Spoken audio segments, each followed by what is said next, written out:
Have you ever felt that your own goals are just too easy to achieve?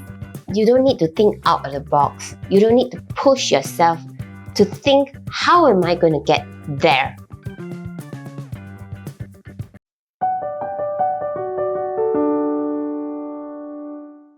Let me introduce you to an individual. His name is Dato Sri Idris Jala, a Malaysian techno grad. As a Malaysian, I'm really proud to know of such an individual with great leadership skills. One of his strongest skills is to transform and turn around companies. And he introduced this concept of transformational leadership. And how did I get to know it? Is when I came across his new YouTube channel called The Game of Impossible, where he shared his 8-step methodology on transformational leadership, which was really wow, an amazing technique that I've never heard it before. And to me, this transformational leadership not only applies to organizations, to companies that you lead, but also within your own personal life. If you want to achieve something transformational in your life, you have to set impossible goals that is hard to reach. So before I go into those details, let me share a little bit more about his background. Dato Sri Idris Jala was the former minister in the Prime Minister's office. And he is one of the first indigenous persons to hold the federal minister post in Malaysia. And he was born in a long house, which is a very unique house. If you go to the East Malaysia, now people no longer stay in this type of houses, and despite his circumstances, he's able to achieve so much. In 2014, Bloomberg named him one of the most influential policy makers for turning around companies. In the corporate world, he is well known for turning around one of Shell's companies in East Malaysia, a company that made so much losses in revenue to a company that made so much profit, and that was the company that introduced diesel and kerosene from natural gas. In 2005, he was the CEO of Malaysia Airlines, where he turned around the company from long-term losses into a profitable organization. And right now, he is the chairman of PEMANDU Associates, a business consulting firm, as well as the chairman of Heineken Malaysia and the non-executive co-chairman of Sunway Group, one of the biggest companies in Malaysia. Coming back to the subject of setting goals, I remember when I was in my previous organization, every year we are asked to set our goals. And one of the goals that by default set for everyone was attending trainings. In order to achieve that, we have to attend 40 hours of trainings. And to me, it was the easiest goal to achieve because I didn't need to crack my head. I just need to sign up for 5 days worth of training and I'll meet my goal. To me, looking back, was a mediocre goal. Because when it is easy to achieve, it's no-brainer. You're not going to do anything out of your comfort zone. So if you want to achieve impossible targets, you have to think out of the box. You have to change the way of doing things. For instance, if the target was to lose 10 kilos, if you continue with the way you eat, continue the way of not exercising, it is impossible to lose any weight. But if you change your way of eating, your diet plan, if you calculate your calorie, ensuring there's a calorie deficit, if you don't eat after 6 p.m., if you don't join your colleagues for a happy hour at night, if you go for consistent, regular exercise to keep yourself fit, that way, by changing your routine of doing things, you will have a very good chance of achieving that target. Let's get into Dato Sri Idris Jala's 8-step methodology for transformational leadership. And he starts off something which is called anchoring to the true north. As the leader, as the chairman, you need to determine what's your true north. Imagine yourself in a ship. You want to get to this area, your true north. And if you don't get alignment from your seaman, this seaman will say, I see an island there, that's the true north. And this guy say, I see an iceberg there, there's a true north. And one person will be rowing to the right. The other person will steer the wheel to the left. And the captain will be shouting at the top of his lungs, no, north is over there. And they crash somehow into a big iceberg that nobody saw and they all die. Similar to what we see in many organizations, when the leader is not able to define the true north and he sets the direction but the team members are not aligned, you will find that you don't have the resources to do things, you don't have the budget to get to where you want, everybody has different goals, the organization is doomed to fail. So it is important for a strategic workshop to be there, gather all the top leaders to discuss what is the true north, what's priority number one for the company to achieve $39 billion in the year, and what are the priorities within the organization, the top 6 priorities to be able to achieve that true north. And in this workshop, the CEO defines the direction and a simulation model will be presented to the top leaders to get their buy-in. You can gather a consultant to be there to show, to explain, hey, this has been done before and it's successful, to get a strong buy-in from the leadership. The second step is to set up a lab. Basically, this lab will establish what needs to be done in order to achieve the true north. This exercise is a 6-week exercise where it will bring the best people from multidisciplinary, for example, from HR, from marketing, from IT, from engineering, all together in a place where they're going to sit together for 6 weeks and focus on these top 6 priorities and break it down into details what needs to be done in order to achieve that true north.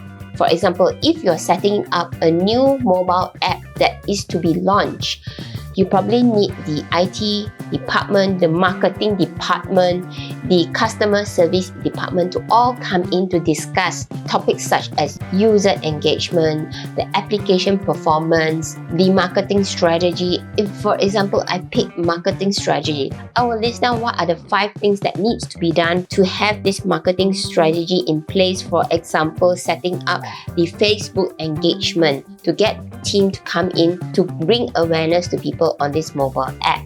And usually, organizations will take 6 months to a year to determine all the steps that are needed to make this successful. But in Idris Jala's 8-step methodology, it is compressed into 6 weeks where they need to review all the data to discuss as a team what works for the team, brainstorm, get different ideas from different angles in order to come out to the agreed priorities and key actions that need to be taken. And the third step is having an open day. This is also something really new to me. So from the key steps, action details that you define in step 2, you need to set up an open day where you invite everyone else in from the lower levels to the middle levels to come and attend this open day where you will set up booths to explain the priorities, the 6 priorities of the organization and how do you plan to execute the items. And they will go from booth to booth and there will be facilitators that will be explaining the activities, the key actions that are going to be done. And this is where we will gather the feedback from the lower levels, the middle levels to understand where the concern is, what are the other angles we might have missed out, what are the other priorities that we never thought about. And at the end of this open day, we will gather and compile all this feedback and we will bring it back to the labs and rediscuss and do some adjustments to the plans. And what happens in this open day? Your people will have a good visibility of what's happening in the organization. They feel involved, that feel that inputs are important to the organization, and they feel that their participation are equally important. They mean something to the company, and that is really important in engaging everyone into the process itself. And the fourth step is to publish the blueprint. When you gather all the feedback from the open day and you bring it to the lab to discuss and make the adjustments, and you finalize that blueprint, then you publish that blueprint for everyone to see. When you publish it to the public, it becomes a commitment to make sure that this activity takes place, this commitment takes place, this goal is what we want to achieve together. The commitment is there. You make the leaders and everyone in the organization pregnant with the commitment to deliver. Imagine a pregnant lady with a baby, and it grows and it grows and it grows, and no matter what, you still need to deliver that baby.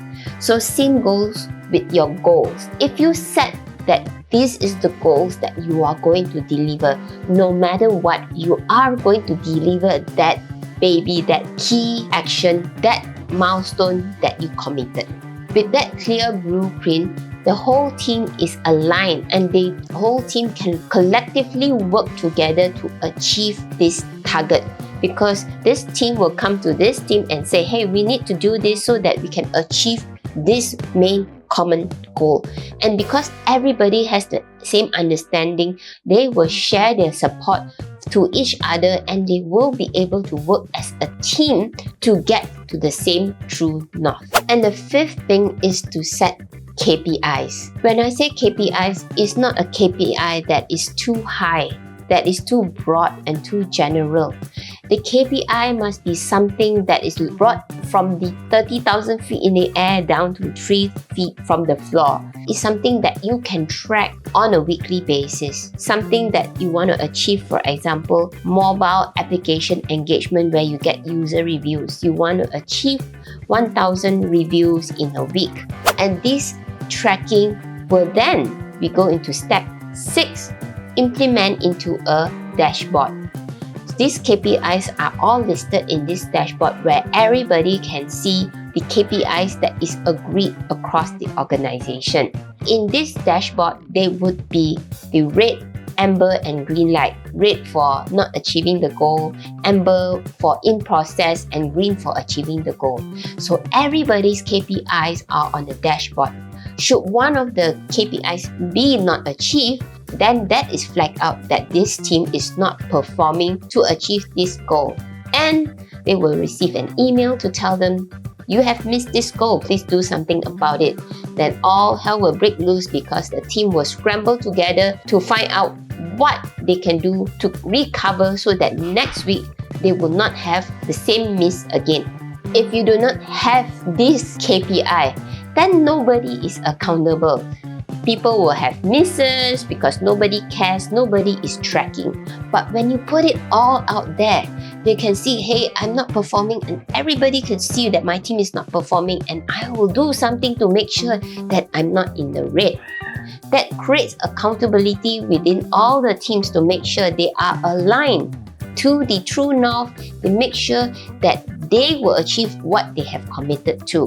And then brings us to the 7th step, which is really important, validation. We need to make sure that the KPIs, the figures are all validated. Usually when there is no trust in the company, when the organization is not working well, people tend to believe that whatever numbers on the dashboard is not real. So it is important to get an external party, an audit company, to come in and validate these numbers, to make everyone believe that and trust that these numbers are real, they are solid, the activity was done per committed.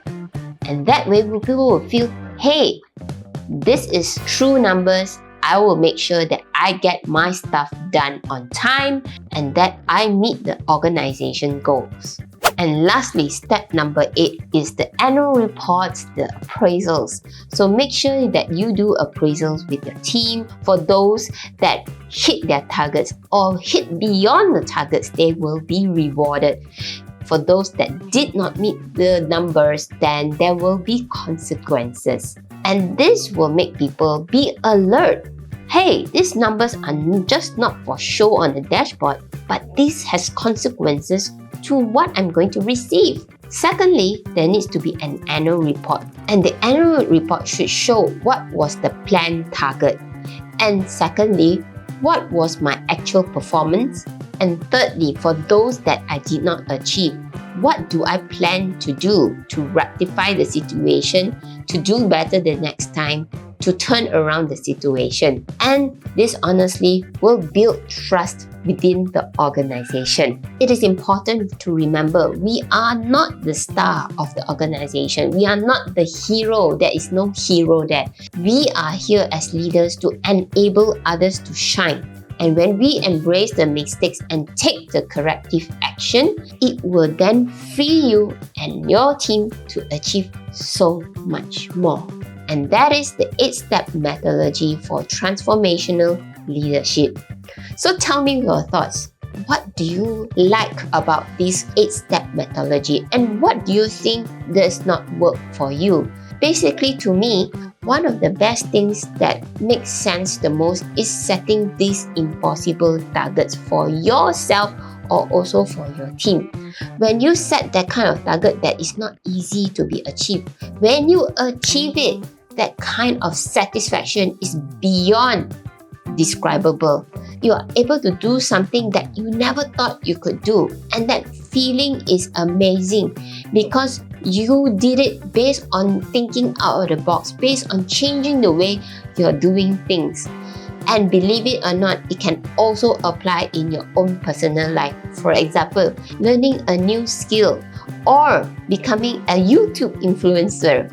So you need to do such drastic actions to be able to achieve that. I've seen many influencers who have sacrificed their days and nights just to make sure they consistently produce a video every week, and a video that is of substantial value that will bring benefit to the community. And I could see how they succeed doing that based on the discipline of persistently and continuously putting out those videos, bringing value to people. And now when they succeed, how come it's so easy for you? But you don't know the kind of sacrifices they have done behind the scenes. And I hope that this video is useful to you, that you can bring something back to your life and implement some of the strategies that were shared. I hope you enjoyed this journey, and I'll see you in my next video. Bye!